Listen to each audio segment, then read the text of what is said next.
السلام علیکم ورحمۃ اللہ وبرکاتہ۔ الحمد للہ رب العالمین والصلاۃ والسلام علی رسولہ الکریم وعلی آلہ واصحابہ اجمعین۔ اعوذ باللہ من الشیطان الرجیم، بسم اللہ الرحمن الرحیم۔ وَإِذْ غَدَوْتَ مِنْ أَهْلِكَ تُبَوِّئُ الْمُؤْمِنِينَ مَقَاعِدَ لِلْقِتَالِ وَاللَّهُ سَمِيعٌ عَلِيمٌ۔ اذ ہمت طائفتان منکم ان تفشلا واللہ ولیہما وعلی اللہ فلیتوکل المؤمنون۔ وَلَقَدْ نَصَرَكُمُ اللَّهُ بِبَدْرٍ وَأَنْتُمْ أَذِلَّةٌ فَاتَّقُوا اللَّهَ لَعَلَّكُمْ تَشْكُرُونَ۔ اذ تقول للمؤمنین أَلَنْ يَكْفِيَكُمْ أَنْ يُمِدَّكُمْ رَبُّكُمْ بِثَلَاثَةِ آلَافٍ مِنَ الْمَلَائِكَةِ مُنْزَلِينَ بَلَىٰ إِنْ تَصْبِرُوا وَتَتَّقُوا وَيَأْتُوكُمْ مِنْ فَوْرِهِمْ هَٰذَا يُمْدِدْكُمْ رَبُّكُمْ بِخَمْسَةِ آلَافٍ مِنَ الْمَلَائِكَةِ مُسَوِّمِينَ۔ یہاں سے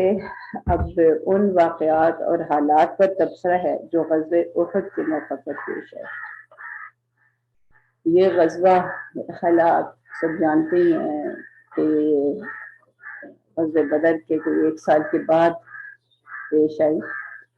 غزوہ بدر جو رمضان 2 ہجری میں ہوئی تھی، اس میں کفار جو تھے ان کو بڑا زیادہ نقصان پہنچا۔ ان کے 70 نامور افراد لیڈرز جو تھے ان کے وہ مارے گئے اور 70 گرفتار ہوئے، اور انہیں سب کچھ اپنا چھوڑ چھاڑ کے بھاگنا پڑا۔ اس سے ان کے اندر ایک جذبہ انتقام جو تھا وہ بہت زیادہ پیدا ہو گیا، اور بلکہ کہتے ہیں کہ ان میں سے کئی لوگ ہیں انہوں نے کہا کہ جب تک ہم انتقام نہیں لے لیں گے ہم پر ہنستا تک نہیں تھا کوئی۔ مطلب بڑی بڑی انہوں نے کی کہ ہم کوئی خوشی نہیں منائیں گے، اور جس طرح کوئی غم منا سکتا ہے نا اس طرح کوئی سال بھر انہوں نے نہ صرف یہ کہ وہ غم منایا بلکہ انہوں نے پوری تیاری کی انتقام لینے کی۔ انہیں مالی اعتبار سے بھی ہتھیار انہوں نے اکٹھے کیے، لوگوں کو دوسرے قبائل کو اپنے ساتھ ملائے، جتنی وہ تیاری کر سکتے تھے انہوں نے۔ اور پھر انہوں نے ایک لحاظ سے علی الاعلان 3 ہجری میں، یہ شوال کا مہینہ تھا، تو 3 ہجری میں انہوں نے مدینہ کی طرف پیش قدمی شروع کر دی، اور اس وقت ان کے ساتھ کوئی 3000 کا لشکر تھا، اسلحہ سے پوری طرح ساز و سامان سے لیس، بلکہ ان کی عورتیں تک ان کے ساتھ۔ اور عورتوں کا جو بہت زیادہ تو نہیں تھی، لیکن ان کا جو اصل مقصد تھا عورتوں کے ساتھ رہنے کا وہ یہ کہ وہ ان کو حوصلہ دلائیں اور جوش دلائیں۔ اور ان کے اگر آپ اس وقت کے وہ جو گیت پڑھتی تھیں یا جو تو وہ ایسے ہیں کہ بندہ سوچ کے کہتا ہے کہ ایسی باتیں یہ عورتیں کرتی۔ مثلاً ایک شعر ان کا ہے کہ جس کا مطلب یہ ہے کہ تقبلوا نعانق وافرش نمارق، نعانق اور نمارق، مطلب یہ کہ اگر مقابلہ پر تم ڈٹے رہو گے اور فتح پائی تو ہم تمہیں گلے لگائیں گے اور تمہارے لیے نرم بستر بچھائیں گے، لیکن اگر تم نے پیٹھ موڑی تو ہم تم کو بالکل چھوڑ دیں گے۔ تو اس حد یہ ایک شعر ہے۔ اس طرح اور بہت شعر جو ہیں وہ سیرت کی کتابوں میں نقل ہوئے ہیں کہ وہ کیا کیا پڑھ رہی تھی، اور مقصد جو تھا وہ جوش دلانا تھا فوج، اور جو تھا بھی واقعی بڑے پرجوش بڑے جذبے کے ساتھ وہ لوگ آئے۔ اب نبی صلی اللہ علیہ وسلم کو بھی ظاہر ہے وہ پوری انٹیلیجنس جو تھی بڑی زبردست تھی، اور انہیں پل پل کی خبر ہوتی تھی، اور انہیں معلوم تھا کہ کس تیاری کے ساتھ وہ آ رہے ہیں۔ نبی صلی اللہ علیہ وسلم کا معمول یہ تھا کہ وہ ہمیشہ بڑے جو اس طرح کے معاملات پیش آئے تو انہیں مشورے سے کام لیتے تھے۔ اگرچہ اللہ تعالیٰ کی رہنمائی جو تھی وہ موجود تھی، لیکن اس کے باوجود نبی صلی اللہ علیہ وسلم نے غزوہ بدر کے موقع پر بھی مشورے لیے اور ان پر عمل بھی کیا، اور بالکل ایسا ہی اس وقت بھی ہوا، اور انہوں نے پورے مشورے لیے۔ اب اس وقت بھی جو مشورے ہوئے وہ یہ کہ اچھا ظاہر مقابلہ تو کرنا تھا، تو دشمن آ ہی رہا تھا، اب یہ تو کوئی بات ہی نہیں تھی کہ جی ہم نہیں کریں گے یا کہیں بھاگ جائیں گے. تو یہ کہ جو زیادہ مشورہ جس کا تاریخ میں یا جو مفسرین نے جس کا ذکر کیا ہے وہ یہ کہ کہاں پر لڑائی ہے، میدان جنگ کون سا منتخب کیا جائے. تو اس میں کچھ لوگوں کی یہ رائے بنی کہ ہم شہر میں رہ کے مدافعت کریں، کچھ کا یہ خیال تھا کہ نہیں باہر نکلنا چاہیے. اور کفار جو تھے وہ خود ہی وہ احد کی پہاڑ کی طرف پہنچ رہے تھے. یعنی وہ میدان جو تھا سلیکٹڈ ان کا اپنا کفار کا تھا کہ پہاڑ کے دامن میں پہنچے. اب اس معاملے میں دو قسم کی آراء مجھے نظر آئی ہیں. ایک یہ کہ کچھ مفسرین نے یہ لکھا کہ نبی صلی اللہ علیہ وسلم کا بھی اعلان یہ تھا کہ شہر میں رہ کر مدافعت کی جائے، اور کچھ کا خیال ہے کہ وہ خود بھی باہر نہیں نکلنا چاہتے. بہرحال فیصلہ یہی ہوا جو بھی اس وقت ڈسکشن ہوئی کہ باہر نکل کر ہی فیصلہ مقابلہ کیا جائے گا. اب اس میں جو منافقین کا سردار ابی عبداللہ بن ابی کا، اس کی اور اس کے ساتھیوں کی رائے شہر میں رہ کر مدافعت کی. نبی صلی اللہ علیہ وسلم گھر سے نکلے اور میدان میں پہنچے. اچھا، غزوہ احد کے بارے میں ایک جو اہم بات ہے اس میں یہ ضرور اہم طور پہ یہ لکھا جاتا ہے کہ مسلمانوں کو شکست دی، اور مجھے اس لفظ سے اتفاق نہیں ہے. جتنا میں نے غور کیا ہے سیرت کی کتابوں میں اور اسی طرح یہ تفاسیر میں بھی، تو غزوہ احد کے ہم یہ کہہ سکتے ہیں آج کی زبان میں کہ 3 راؤنڈ ہوئے. جس طرح کسی میچ کے ہوتے ہیں نا راؤنڈ، اور ہر راؤنڈ کا جو ہے نا پھر ایک اجتماعی پھر ایک فیصلہ ہوتا ہے، اور ہر راؤنڈ کا الگ بھی ایک فیصلہ ہو سکتا ہے. تو پہلا راؤنڈ جو تھا اس میں بھرپور مقابلہ ہوا، اور کفار جو تھے وہ شکست کھا کر بھاگے، اور ایسی کیفیت پیدا ہو گئی کہ مسلمانوں میں سے اکثریت نے یہ سمجھ لیا کہ بس اب جنگ ختم ہو گئی ہے اور ہمیں فتح حاصل ہو گئی ہے، کیونکہ کفار تو میدان چھوڑ کے بھاگ گئے. دوسرے راؤنڈ میں یہ ہوا کہ جب مسلمان بالکل مقابلے سے بے فکر ہو گئے اور وہ یہ سمجھ بیٹھے تھے کہ مقابلہ ختم ہو چکا ہے، اور وہ اپنے مورچے اور اپنی جہاں جہاں انہیں متعین کیا گیا تھا اس کو چھوڑ بیٹھے، تو اچانک دوسری طرف سے آ کر حملہ ہو گیا. چکر کاٹ کے آئے، اور خالد بن ولید جو اس وقت بھی مسلمان نہیں تھے، ان کی سرکردگی میں ان کا ایک جو جتھا تھا وہ ادھر سے چکر کاٹ کے آیا اور اس نے پیچھے سے حملہ کر دیا.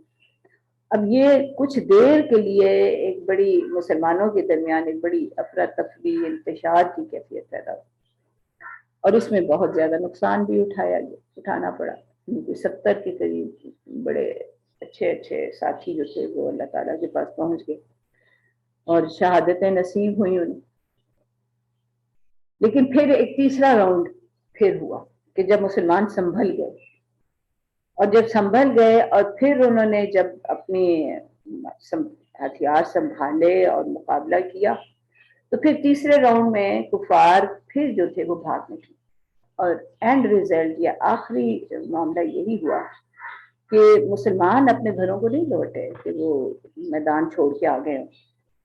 بلکہ وہ آخر دم تک نبی صلی اللہ علیہ وسلم کے ہمراہ ڈٹے رہے، اور کفار جو تھے وہی وہاں سے بھاگے. ہاں البتہ ابو سفیان جاتے جاتے یہ کہہ گئے کہ ٹھیک ہے اب اس دفعہ تو ہم نے بدلہ لے لیا، اب پھر مقابلہ ہوگا. اور مطلب جو سب گفتگو ہوئی اس کی ہم بعد میں بات کریں گے. لیکن یہ ہے کہ یہ تیسرا راؤنڈ جو تھا اس میں پھر مسلمانوں کا پلڑا بھاری تھا، اور کفار کو جو ہے وہ میدان چھوڑ کے بھاگنا پڑا، حتیٰ کہ نبی صلی اللہ علیہ وسلم نے جتنی دیر میں اپنے زخمیوں اور شہداء کو سنبھالا فوری طور پر، اس کے بعد انہوں نے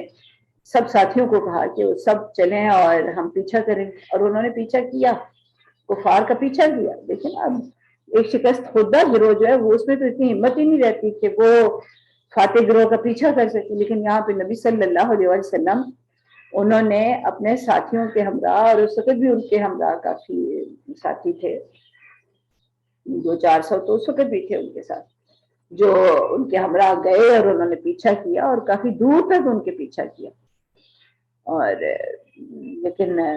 پھر کفار کو ہمت نہیں ہوئی کہ وہ پلٹ کے آئیں یا کوئی اور دوبارہ پھر اور لڑائی کریں. تو اس لحاظ سے ہم دیکھیں تو اس کو ہم مجھے تو سمجھ نہیں آتی کیسے سب لوگ یہ کہہ دیتے ہیں کہ شکست بس ایک راؤنڈ میں یہ کہا جا سکتا ہے کہ نقصان زیادہ اٹھانا پڑا اور کچھ مسائل پیش آئے. تو اور وہ بھی اس کی بھی کچھ وجوہات تھیں. اللہ تعالیٰ ان وجوہات پر مطلب اس کا بتاتے ہیں کہ اللہ تعالیٰ کی کیا اس میں مشیت. دیکھیں نا اس میں تبصرہ جو ہے نا اللہ تعالیٰ کا دیکھیں کہ وہ کس طرح کرتے ہیں. اس میں وہ اپنی مشیتیں بھی بتا رہے کہ میری ان کی حکمت کیا تھی، کیوں نقصان اٹھانا پڑا مسلمانوں کو. اور مسلمانوں کے اندر اگر کوئی ابھی کمزوری تھی تو اس کی بھی نشاندہی کی گئی تاکہ جو ہے تاکہ ان کمزوریوں پر قابو پایا جا سکے اور آئندہ جو ہے ایمان کے بلندتر درجات کی طرف پہنچ سکے. لیکن بہرحال جو وقتی طور پر کچھ نقصان اٹھانا پڑا اور اس کی وجہ سے کچھ مسائل بھی پیدا ہوئے، کچھ وقتی مسائل تھے اور کچھ کا اثر جو ہے وہ بعد میں بھی جاری رہا. اس کا ایک تو یہ ہوا کہ مسلمانوں میں سے بھی کچھ کمزور جو یعنی ایمان لا چکے تھے لوگ، ان میں سے بھی کچھ ایسے لوگ جن کا ایمان ابھی بڑا کمزور تھا، بڑے ابتدائی درجے پر تھا، اس لیے کہ جو منافقین کا گروہ پیدا ہو چکا تھا وہ بھی اور یہود بھی شبہات تو پھیلا رہے تھے، بددلی پھیلا رہے تھے. ان کے پروپیگنڈے سے مسلمان بھی متاثر ہوئے کہ جی لو جی اب اگر ان کو اللہ کی مدد حاصل ہوتی تو ان کو اتنا نقصان کیوں اٹھانا پڑتا. یعنی اب جو آخری بات ہے اس پہ تو نظر نہ گئی کہ بھائی آخر تو دشمن بھاگا نا، تو اس کو تو نہیں کوئی زیر بحث لا رہا تھا، لیکن جو اٹھانا پڑا نقصان یا وقتی طور پر جو انتشار کی کیفیت پیدا ہوئی اس کو ہی زیادہ فوکس کیا ان لوگوں نے، اور وہ ایسا فوکس کیا کہ آج تک ہم بھی اسی پہ فوکس کرتے ہیں. تو ایک تو یہ تھا کہ بددلی سی پیدا ہوئی اور ان وسوسے اور شبہات جو ہے وہ پیدا ہونے شروع ہوئے.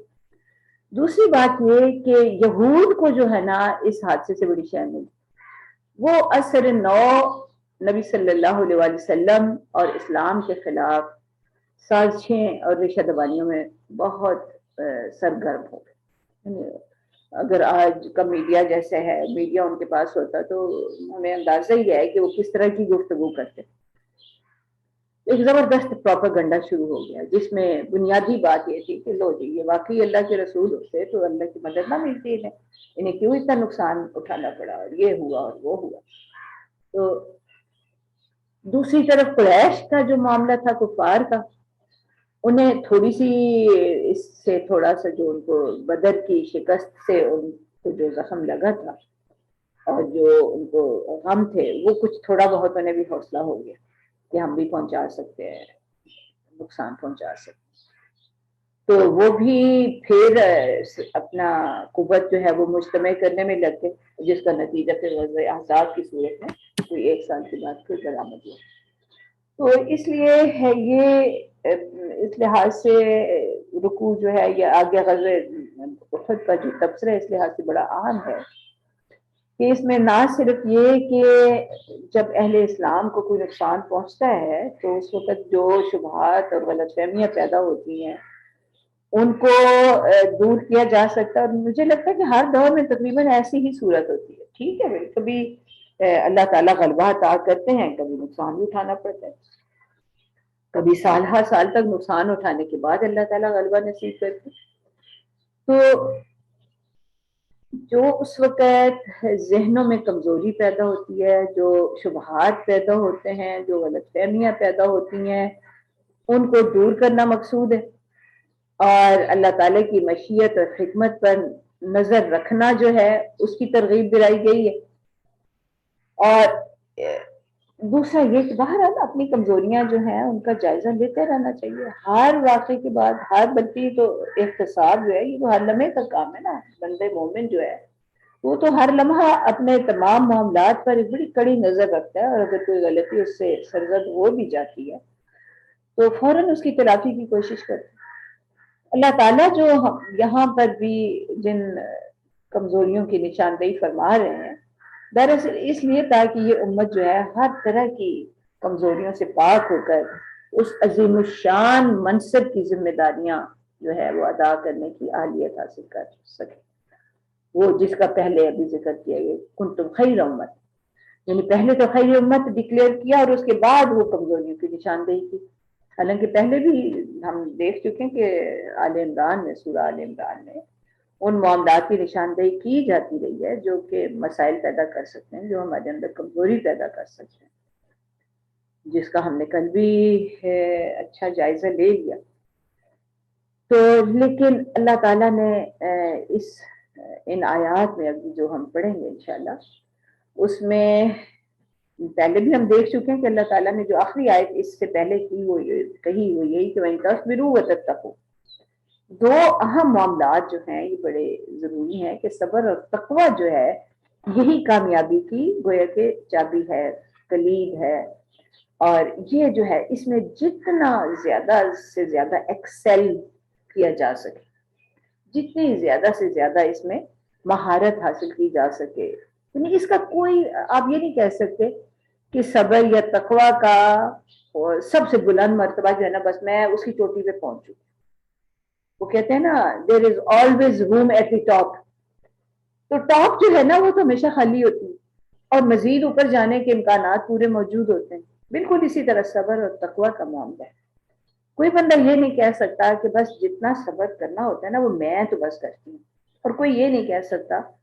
کہ جتنا تقوی مقصود ہوتا ہے نا بس میں بڑی متقی، میں ہو گئی اس پر فائز۔ جو اس نے جب کسی نے یہ سمجھا کہ وہ اس مقام پہ فائز ہو چکی، سمجھے کہ وہ بس ابھی تو بیچارہ یا بیچاری جو ہے نا بالکل باٹم پہ پڑی ہے، سمجھ ہی نہیں آئی کہ تقوی ہوتا ہے کیا۔ تقوی تو دعوے کرنے کا نام نہیں ہے، جو بندہ دعوے کرتا ہے نا کسی لحاظ سے بھی سمجھے اس پہ کچھ نہیں۔ تو یہ وَإِن تَصْبِرُوا وَتَتَّقُوا لَا يَضُرُّكُمْ كَيْدُهُمْ شَيْئًا، یہ جو ہے نا یہ بنیادی بات، یہ تو ساری بنیاد، تو انہی کی مزید جو ہے اب نشو و نما کرنی ہے دو اوصاف کی، اور اس کو نہ صرف یہ کہ اپنی انفرادی زندگیوں میں اس کو پیدا کرنا ہے بلکہ اجتماعی اصلاح اور تزکیہ کے لیے بھی یہ دونوں صفات جو ہیں وہ انتہائی اہم۔ اب یہ ہے وہ تھوڑی سی بنیاد جس میں تھوڑا سا کہ کیوں یہ ہوا یہ سارا کچھ، اور اب ہم جو ہے نا اس کا سورہ کا آغاز، اس رکوع کا آغاز ہے۔ وَإِذْ جب کہا جاتا ہے تو یہ کوئی واقعہ ہو چکا ہے، ماضی کی بات۔ غدوتا، غدا ویسے تو صبح کے وقت کو کہتے ہیں، اور غدوتا من اہلکا، جب آپ غدوتا جب اس طرح کہا جائے تو روانگی کے معنوں میں بھی ہے۔ اس میں کچھ نے تو یہ لکھا ہے کہ صبح سویرے نبی صلی اللہ علیہ وسلم اپنے گھر والوں سے نکلے، اور کچھ کا یہ خیال ہے کہ غدوتا جو ہے نا، یعنی کچھ مفسرین نے یہ بھی لکھا ہے کہ غدوتا جو ہے یہ تو کسی بھی وقت روانگی کے لیے ہوتا ہے، کہ جب بھی کوئی روانہ ہو تو اس کے لیے یہی بولا جاتا ہے، اور بلکہ اس روز تو جمعہ تھا اور جمعے کی نماز کے بعد نبی صلی اللہ علیہ وسلم روانہ ہوئے تھے۔ باقی یعنی یہ بھی اس غدوتا، جب آپ روانہ ہوئے، اگر ہم اس کو یوں کہیں جب آپ روانہ ہوئے من اہل کا، اپنے گھر والوں سے۔ اب یہ بھی بڑی ایک من اہل کا، اللہ تعالیٰ نے خاص طور پہ بھی ہر کوئی اپنے گھر سے روانہ ہوتا ہے، اس کو خاص طور پہ اتنا مینشن کرنے کی، اس کو کہنے کی کیا ضرورت، اتنا کافی نہیں تھا کہ اس غدوتا نہیں، جب آپ اپنے گھر سے روانہ ہوئے۔ اب گھر سے روانہ ہوئے اور زرہ پہن کر باہر آئے تو اس وقت یہ ہوا کہ اس میں دو باتیں، ایک یہ کہ من اہل کا جب کہا جاتا ہے تو مطلب یہ کہ جو ایک مال اور اولاد کی اور گھر بار کی محبت ہے نا انسان، تو من اہل کا گویا کہ نبی صلی اللہ علیہ وسلم ان سب کو نظر انداز کرتے، ان سب پر قابو پاتے ہوئے، یعنی انہیں گھر کی محبت، گھر والوں کی محبت، اہل و عیال کی محبت ان کا راستہ نہیں روک سکتی، اور ان کو چھوڑ چھاڑ کے نکل پڑے۔ یعنی ایک بندہ پہلی ڈیوٹی پہ ہے نا، اس کو وہاں سے ڈیوٹی پر کسی محاذ پر لے کے جانا اتنا مشکل نہیں ہوتا، لیکن گھر والوں سے رخصت ہوتے ہوئے اور جب ایک ایسے مارکے کی طرف جا رہے ہو جس کے بارے میں کچھ کہا نہیں جا سکتا کہ کیا بنے گا، واپس آ بھی سکیں گے کہ نہیں، تو بڑے جذباتی سے مناظر ہوتے ہیں، اور گھر والوں کی محبت روکتی بھی ہے، پاؤں کی زنجیر بھی بن جاتی ہے۔ لیکن یہاں پہ خاص طور پہ اللہ تعالیٰ نے اس چیز کو نمایاں کیا کہ وہ گھر والوں سے مل کے نکل رہے ہیں۔ اس کا مطلب مل کے نکلنا بھی گویا کہ سنت ہوگی، کہ کہیں بھی جانا ہے، کسی اہم ذمہ داری پہ جانا ہے تو اپنے گھر والوں میں سے بندہ ان کو اچھی طرح، ان کو سارے، اس کا مطلب ان کو ہدایات دے کے اور ان میں سے نکلے۔ اس میں بہت سارے اس میں بھی تفصیلی پہلو جو ہیں وہ بیان کیے گئے ہیں۔ تو اس غدوتا من اہلی کا، جب آپ نکلے۔ اچھا، یہاں پہ تھوڑا سا ایک یہ بات بھی کہی گئی ہے کہ کچھ لوگ، جب یہ بحث ہو رہی تھی کہ ہم کیا اندر رہ کے مقابلہ کریں گے باہر جائیں، تو جب باہر نبی صلی اللہ علیہ وسلم زرہ پہن کر نکلے تو کچھ لوگوں کو یہ خیال ہوا کہ شاید ادھر رہ کر مقابلہ زیادہ مناسب تھا ان کا، کہ ہم ادھر ہی رہ لیتے ہیں۔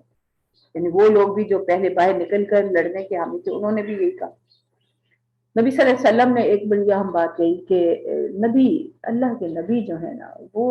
جب زرہ پہنے تو پھر اتارتے نہیں۔ مطلب یہ کہ ایک عزم ہو جائے نا، ایک ارادہ بن جائے تو بار بار وہ ڈاما ڈول نہیں ہوتے، اچھا یوں کر لیں، کسی نے کچھ اور کیا، اچھا چلو یوں کر لیتے ہیں۔ یعنی یہ ایک کمزوری، ایک لیڈر کی کمزوری کی علامت ہے کہ وہ لائی لفسا ہو کے جو جدھر مرضی اس کو لگا لے۔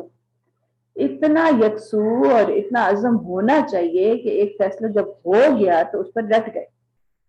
تو یہ نہ صرف یہ کہ انبیاء علیہ السلام کی صفت ہے، بلکہ ہر اچھا لیڈر جو ہے، اچھا رہنما جو ہے، اس میں یہ صفت ہوگی کہ پہلے ٹھیک ہے، اچھی طرح معاملے کو زیر بحث لایا جائے اور سارے پہلو دیکھ کر ایک فیصلہ کیا جائے، اور جب فیصلہ ہو جائے تو پھر اب ڈٹ جائیں اس پہ، اس کے مطابق چلیں۔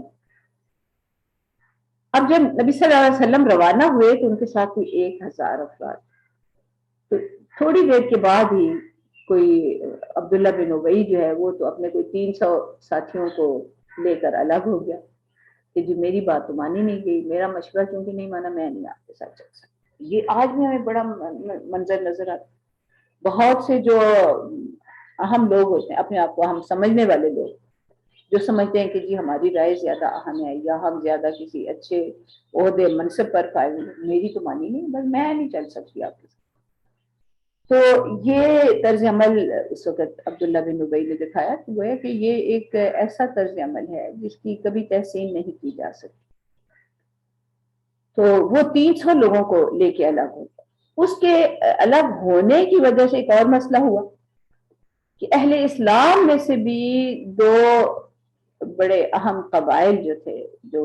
اوس اور خزرج کے، وہ تو بڑے قبائل ہیں نا، تو ان کے ذیلی کچھ آپ کہہ لیں فیملیز کہہ لیں، وہ جس کو بنو سلمہ اور بنو حارث، تو ان میں بھی کمزوری پیدا ہوئی، ہم تو تھوڑے ہو گئے، اب کیا ہوگا، چلے نہ چلے، کچھ تھوڑے سے ان کے اندر بھی کمزوری پیدا ہوئی۔ لیکن بہرحال ان کو پھر اللہ تعالیٰ نے حوصلہ اور ہمت ان کے دلوں میں پیدا کی، جس کا بھی یہاں پہ آگے ہم ذکر بھی دیکھیں۔ تو پھر بہرحال نکلے جو بھی مخلص اہل ایمان تھے اور پہنچے وہ احد کے دامن میں۔ اب وہاں پر اب اگلی بات ہے، یعنی یہ تو روانگی کی بات ہے نا، اور روانگی کی ساری باتیں، اذ غدوت من اہلک، جب آپ اپنے گھر والوں سے روانہ ہوئے۔ تبوئ المؤمنین مقاعد للقتال، تبوئ بوا کا مطلب ہوتا ہے ٹھکانہ دینا کسی جگہ کے، مطلب اس کو اچھی طرح جائزہ لے کے، تو اس میں جو بھی مطلب بہت اچھی طرح دیکھے کون سی جگہ کس ڈیوٹی کے لیے، کس ذمہ داری کے لیے موافق ہوگی۔ اور یعنی آپ یوں کہہ سکتے ہیں کہ لڑائی کے لیے جب یہاں پہ کہا جا رہا ہے تبوئ المؤمنین مقاعد للقتال، یعنی قتال کے لیے، جنگ کے لیے مقاعد، مقاعد کی جمع ہے، مقاعد کہتے ہیں بیٹھنے کی جگہ کو، اور مقاعد جو ہے وہ یہاں پہ مورچوں کے معنوں میں بھی ہوگا کہ مورچے گویا کے متعین کر دیے گئے لڑائی کے لیے مناسب مقامات پر لوگوں کو متعین کیا گیا.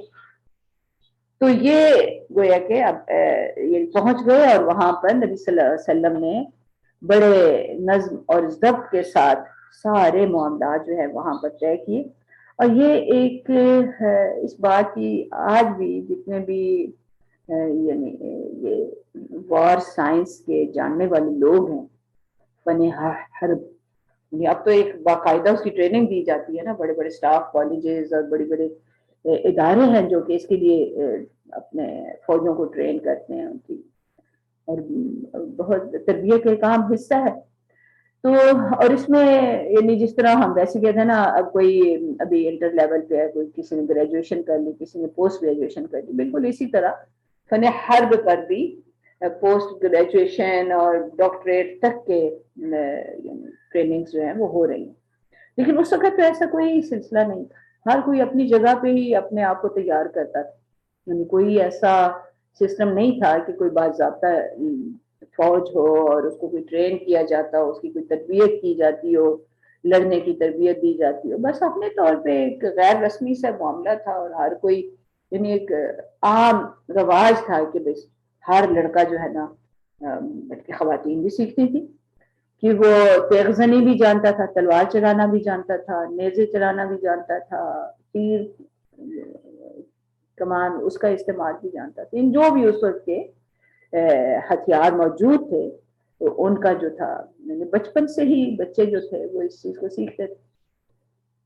نبی صلی اللہ علیہ وسلم کوئی 700 افراد کے ساتھ جب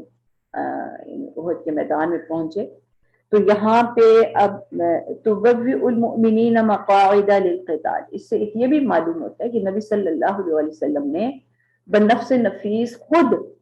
بالکل فوجی قاعدہ کے مطابق صف ترتیب دی اور صف آرائی اس طرح کی کہ احد کو پشت کی جانب رکھا، اور دوسرے انتظامات اس طرح کیے کہ حضرت مصعب بن عمیر کو علم عنایت کیا، حضرت زبیر بن عوام کو جو رسالہ کا افسر مقرر کیا. رسالہ کہتے ہیں جو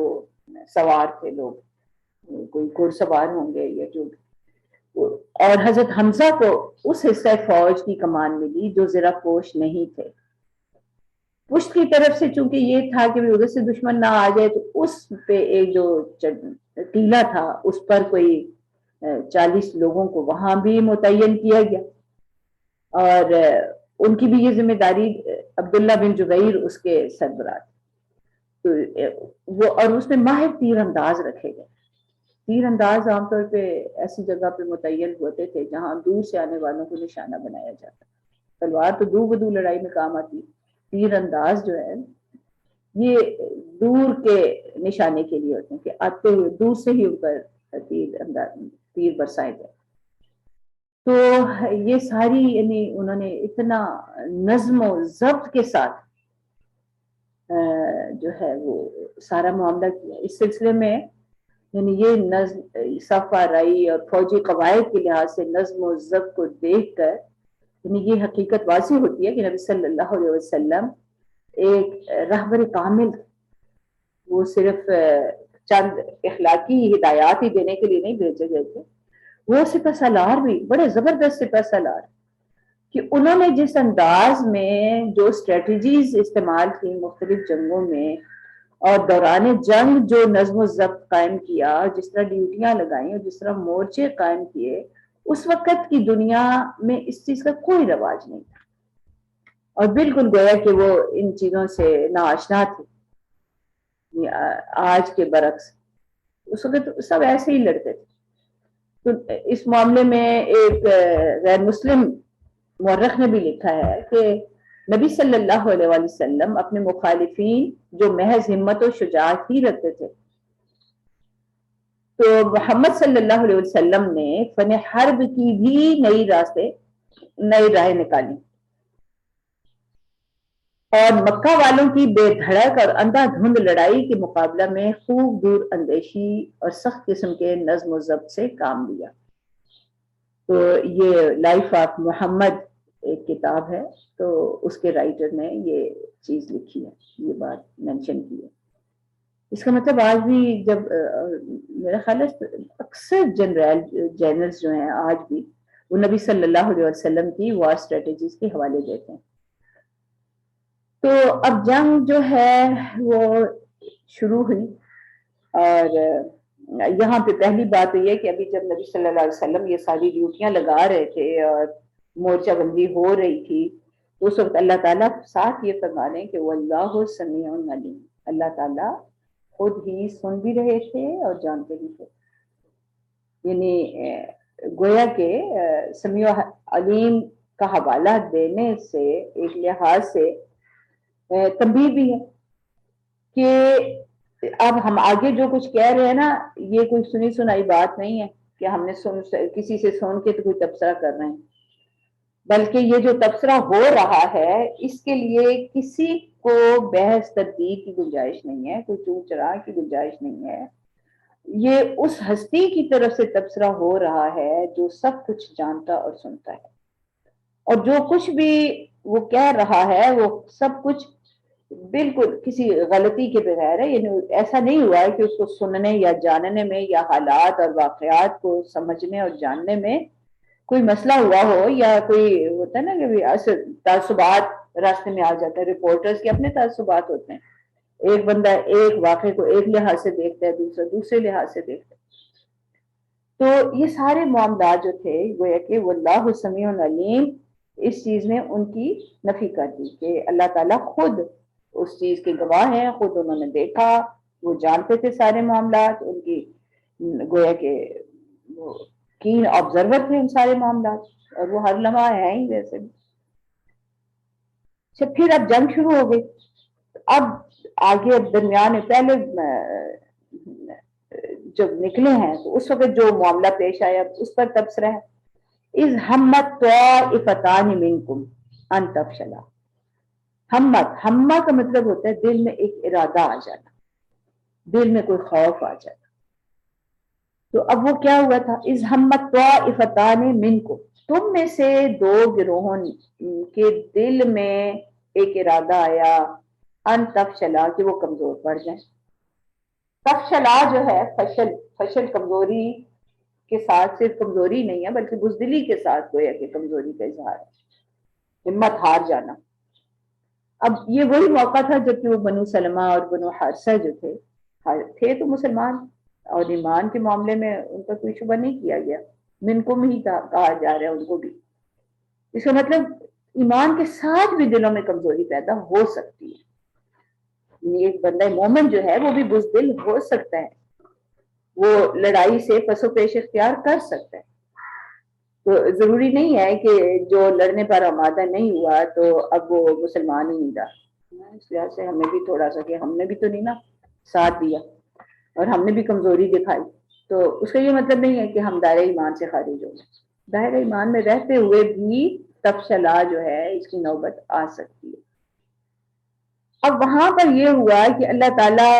فرماتے کہ واللہ ولیہما، اب دیکھیں وہ ان کا ایمان باہر آئے، وہ کمزور تھے اپنے لحاظ سے، باقی صحابہ کے مقابلے میں کمزور تھے، لیکن ہمارے مقابلے میں تو وہ بھی بہت اونچے مرتبے پر فائز۔ اس لیے اللہ تعالیٰ فرمائے واللہ ولیہما، اللہ ان دونوں گروہوں کا ولی تھا۔ وہ کیسے ہے؟ ان کو یعنی ان کے دلوں میں ایمان تھا، وہ نبی صلی اللہ علیہ وسلم کے مخلص ساتھی تھے، تو یہ کیسے ہو سکتا تھا کہ ان کی بزدلی آشکارا ہوتی اور ایک بڑے اعزاز سے محروم کر دیے جاتے؟ جہاد میں شرکت ایک بہت بڑا اعزاز ہے نا۔ تو اللہ تعالیٰ نے ان کی، اللہ جب کہہ دیا کہ واللہ ولیہما، اور اللہ ان دونوں گروہوں کا ولی تھا، ان دونوں کا، تو پھر ہوا یہ کہ ان کے دلوں کو اللہ تعالیٰ نے تقویت نصیب فرمائی، اور وہ اپنی کمزوری پر قابو پا کر انہوں نے نبی صلی اللہ علیہ وسلم اور باقی ساتھیوں کا پورا ساتھ دیا، اور گئے وہ بھی جہاد میں شرکت کی، شریک ہوئے۔ گویا کہ انہوں نے اس تفشلا پر قابو پا لیا، اور کیوں پایا؟ اللہ تعالیٰ فرماتے ہیں کیونکہ انہوں نے اللہ تعالیٰ کے ساتھ ایک مضبوط تعلق ان کا تھا، اللہ نے بھی اس تعلق کو کے مطابق، اللہ تعالیٰ تو پھر وہ کہتے ہیں نا کہ حقاً علینا نصر المؤمنین، تو جو ایمان کے درجے پر فائز ہے نا، ایمان جس کا جتنا مضبوط ہے، تو اللہ تعالیٰ فرماتا ہے کہ ہمارے اوپر تو لازم ہو جاتا حقاً علینا نصر المؤمنین، کہ کہ ہمارے اوپر تو لازم ہو جاتا ہے کہ ہم ایمان والوں کی مدد کریں. تو اب یہ جرت اور ہمت پھر اللہ تعالیٰ نے دی ان لوگوں کو، باوجود اس کے کہ کچھ دیر کے لیے ان کے دلوں میں کمزوری پیدا ہوئی، لیکن اللہ تعالیٰ نے انہیں ہمت دی، قوت دی، اور وہ بھی ساتھ نکلے. وَعَلَى اللَّهِ فَلْيَتَوَكَّلِ الْمُؤْمِنُونَ، اور اللہ ہی پر تمام ایمان والے جو ہیں وہ توکل کریں. اب یہ توکل جو ہے دیکھیں ایسا نہیں تھا کہ وہ گھروں میں بیٹھے ہوئے ہیں اور بس کوئی تسبیحاں پھیر رہے ہیں، وظیفے کر رہے ہیں کہ بس اللہ ہمیں غالب کر دے، اللہ ایمان والوں کو غالب کر دے. دعا اپنی جگہ بڑی عام ہے، وہ تو نبی صلی اللہ علیہ وسلم نے ہر لمحہ کی ہے، میدان جنگ میں بھی کرتے رہے. بلکہ غزوہ احد میں بھی جو دعا نبی صلی اللہ علیہ وسلم جب بھی یعنی آغاز کرتے تھے نا کسی بھی غزوہ کا، تو اس وقت بھی جیسے ہم کہتے ہیں نا نماز کے لیے ایک نیت اور ایک کچھ الفاظ کہتے ہیں، تو نبی صلی اللہ علیہ وسلم قتال کے موقع پر بھی اس میں جو ہم الفاظ آئے، اللہم بک اصول وفیک اقاتل حسبی اللہ ونعم الوکیل، اے اللہ میں آپ ہی سے قوت حاصل کرتا ہوں اور آپ ہی کے نام سے حملہ کرتا ہوں اور آپ ہی کے لیے دین، آپ ہی کے لیے وفی کا اقاتل، اور آپ ہی کے راستے میں جنگ کرتا ہوں، قتال کرتا ہوں. حسبی اللہ، میرے لیے اللہ ہی کافی ہے، ونعم الوکیل، اور وہ بڑا اچھا کارساز ہے. دیکھیں نا اس دعا کا ایک ایک لفظ جو ہے وہ تعلق مع اللہ کی نہ صرف تاکید کا بتا رہا ہے کہ ہم سب کو ایسی ہی ہونا چاہیے تعلق، بلکہ نبی صلی اللہ علیہ وسلم کے اس تعلق مع اللہ کا اظہار ہے. اور یعنی اس لحاظ سے مسلمانوں کی سارے اعمال اور اعمال اور جنگیں اور قتال دوسری اقوام کے جنگ و قتال سے بالکل الگ ہے. دوسرے لوگ تو مال غنیمت کے لیے کوئی لڑے گا، کوئی ناموری کے لیے لڑے گا، کوئی دوسروں پر روب ڈالنے کے لیے، دوسروں کو مروب کرنے کے لیے، دوسروں کو غلام بنانے کے لیے لڑے گا. لیکن ہماری جنگ جو ہوگی نا، ہماری ساری جد و جہد بلکہ یہ صرف اللہ رب العزت کے راستے میں. فی کا یہاں پہ فی کا جو ہے نا، جب اللہ تعالیٰ کو براہ راست خطاب فرما کے کہ اللہم بی کا اور فی کا وہ ایک بندہ کہہ سکتا ہے جو واقعی فی کا اللہ کے لیے ہی کر رہا. تو یہ جو ہے نا قتال، یہ توکل، یہ ہے توکل اصل. یہ جو ہے نا وَعَلَى اللَّهِ فَلْيَتَوَكَّلِ الْمُؤْمِنُونَ، یہ ہے اس توکل کا اظہار. اپنی تدابیر بھی پوری اختیار کی، اور اللہ تعالیٰ نے جو تدابیر یعنی مادی تدابیر جو اختیار کی ان کا تو پہلے ذکر کیا نبی صلی اللہ علیہ وسلم کی. یعنی یہ نہیں کہا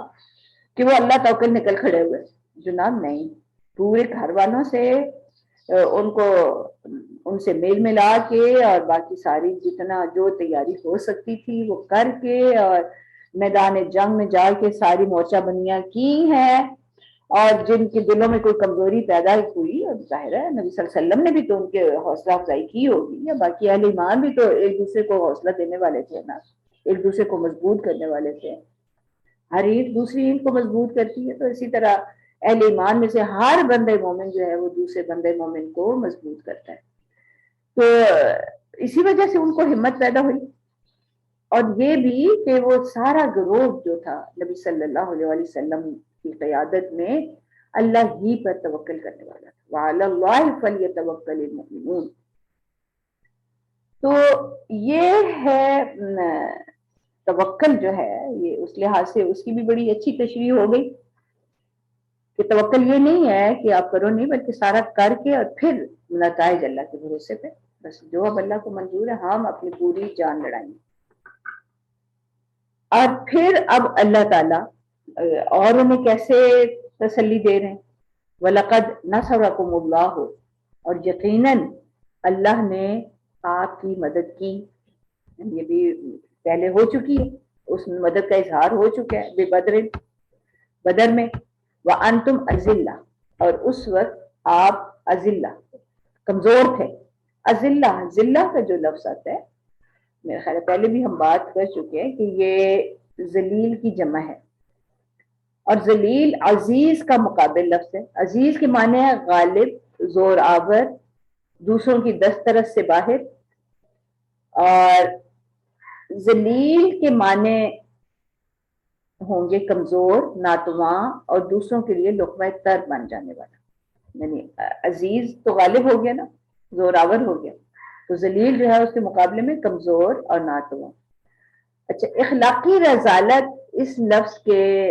یعنی ضروری نہیں ہے کہ جو اخلاقی رذالت جس کو ہم کہتے ہیں بڑا ذلیل بندہ، تو یہ بہرحال اس کا بنیادی مفہوم یہ ایسا نہیں ہے. ہاں کیا جا سکتا ہے، یہ وہ کہتے ہیں اہل لغت کہتے ہیں کہ یہ لوازم بعیدہ میں سے ہے. یعنی یہ اکثر تو یہ اچھے معنوں میں استعمال ہوتا ہے. بلکہ قرآن میں تو اذلۃ علی المؤمنین، کہ اہل ایمان جو ہیں وہ اہل ایمان کے لیے اذلہ ہوتے ہیں، ان کے لیے نرم خو ہوتے ہیں. یہ نرمی کے معنوں میں آیا ہے. یعنی انہوں نے کوئی کمزوری دکھانی ہو تو اپنے بہن بھائیوں کے لیے تو بڑے کمزور، بڑے لچکدار. اور عزت علی الکافرین، جبکہ کفار پر بڑے جری ہوتے ہیں، بڑے زور آور ہوتے ہیں. ان کا زور جو ہے نا کفار پر چلتا ہے. تو اس لحاظ سے اذلہ کا مفہوم جو ہے وہ یہاں پر جو بہرحال آیا وہ یہ کہ اس وقت ایک عسکری لحاظ سے کمزور تھے، عددی لحاظ سے کمزور تھے مسلمان. تو یہاں پہ وَلَقَدْ نَصَرَكُمُ اللَّهُ بِبَدْرٍ وَأَنْتُمْ أَذِلَّةٌ، یعنی اس وقت جب کہ آپ کے پاس ساز و سامان نہیں تھا، آپ معاشی لحاظ سے، عسکری لحاظ سے، عددی لحاظ سے آج کی نسبت کمزور تھے، اس وقت بھی اللہ ہی نے آپ کی مدد کی. اور ہم سب کو یاد ہوگا کہ اس وقت تو نکلے تھے سال میں کہ لوگوں کے پاس پوری سواری نہیں، لوگوں کے پاس پورا لباس نہیں تھا، ہتھیار نہیں تھے، گنتی کی تلواریں تھیں، گنتی کے کسی کے پاس تیر کمان تھے، کوئی مطلب ہر ایک کے پاس ہتھیار بھی نہیں تھا. سواری کی تو یہ بات کہ اگر وہ 300 سے کچھ زیادہ لوگ تھے تو کوئی 70 اونٹ ہی تھے ان کے پاس، اور کوئی 2 گھوڑے جن پر باری باری سوار ہوتے تھے سواریوں پر. اس وقت اللہ تعالیٰ نے مدد کی اور غلبہ نصیب فرمایا. تو اللہ تعالیٰ فرماتے ہیں کہ فَاتَّقُوا اللَّهَ لَعَلَّكُمْ تَشْكُرُونَ، بس اللہ ہی کا تقوی اختیار کرو. اللہ لعلکم تشکرون، یعنی تقوی ہی تمہیں شکر گزار بنا سکتا ہے. یہاں پہ تقوی جو ہے یہ اپنے بڑے وسیع معنوں میں استعمال ہو رہا ہے، یعنی ایمان اور توکل، اور اللہ تعالیٰ کو ولی اور کارساز ماننے کے تقاضے کے خلاف بزدلی اور بے ہمتی کی راہ اختیار کرنے سے بچو. اللہ تعالیٰ کی شکر گزاری کا صحیح حق ادا کرنے کے لیے یہ تقوی بڑا ضروری ہے. جو لوگ عزم و ہمت سے خالی ہوں وہ تو گویا شیطان کے ہر وار سے زخم کھائیں گے اور حق کے بجائے باطل کی راہ اختیار کر لیں گے. تو پھر ایسے لوگ جو ہیں وہ اللہ تعالیٰ کی شکر گزاری کا حق ادا نہیں کر سکتے. تو یعنی جو بھی ہم نے راستہ اختیار کرنا ہے، خاص طور پہ جب کوئی عددی قلت یا مادی قلت کے باوجود جب مقابلے پیش آتے ہیں، تو اللہ تعالیٰ کی ذات پر بھروسہ جو ہے نا یہی سب سے زیادہ قوت دینے والا ہوتا ہے. تو یہاں پر خاص طور پہ اسی چیز کو نمایاں کیا جا رہا ہے، اور پہلے توکل کا وہ بتایا، اور پھر یہ کہ جو فَاتَّقُوا اللَّهَ، اگر اس کو بھی اسی معنی میں ہم جب لے رہے ہیں تو مطلب یہ کہ یہ جہاد میں اور لڑائیوں میں اور جنگوں میں اللہ ہی کے فیصلے جو ہے نا وہ غالب آتے ہیں، اور اللہ اہل ایمان ہی کا مددگار اور کارساز ہوتا ہے. اور اہل ایمان اور ایمان کا یہ تقاضا اور اہل ایمان کی یہ ذمہ داری ہے کہ وہ اللہ تعالیٰ کی مدد اور اس کی کارسازی پر پورا پورا بھروسہ رکھے. جب اللہ تعالیٰ ساتھ ہونا تو منافقین اور دشمنوں کی کوئی جماعت مطلب جتنی مرضی وہ ہمارے شبہات پیدا کریں، ساتھ چھوڑ دیں، بالکل تنہا ہو جائیں، تو پھر بھی اللہ تعالیٰ کی مدد جس کے ساتھ ہوگی غالب وہی ہوگا.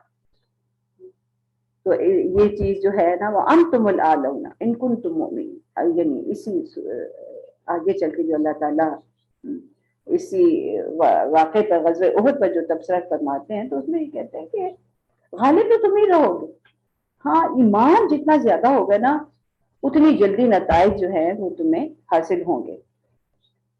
آج اب ہم اتنا ہی کرتے ہیں اور انشاءاللہ اسی مضمون کو کل بھی جاری رکھیں گے۔ وآخر دعوانا الحمدللہ۔